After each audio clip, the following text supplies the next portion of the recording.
Alright, today we would like to know how to find slopes from tables. Last time we talked about how to find slopes from a graph. You just had to count the rise over the run.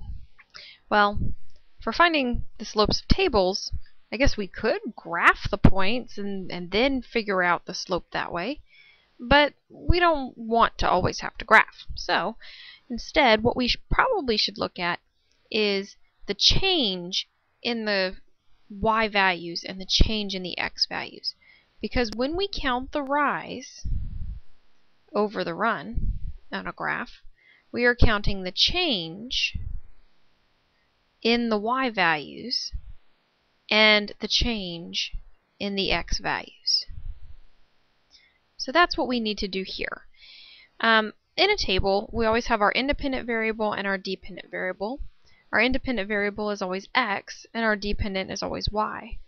Well, in this case, the total cost depends on the number of cookies that you purchase. So the number of cookies must be my x, and the total cost must be my y.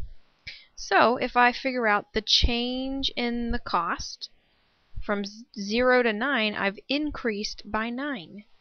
Increase meaning positive, so 9 is a positive increase. My change in my x is it went up 3.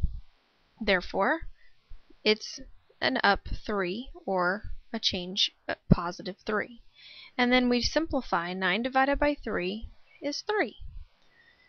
But wait a minute. What if we chose the other points? What if we had done the difference between 3 and 5 and 9 and 15? Would we get the same thing? Well, the change in these two y's is 6. And the change in these two x's is 2. And 6 divided by 2 is 3.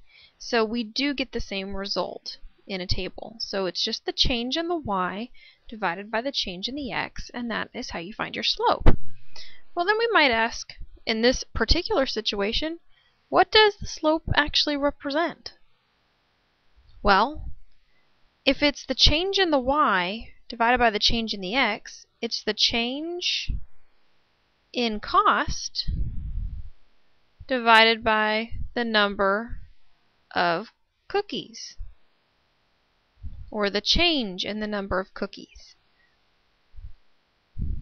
Well, when we calculated it the first time, it was 9 over 3. When we simplify 9 over 3, we can simplify it by dividing by 3 on top and bottom. So that gives us 3 over 1.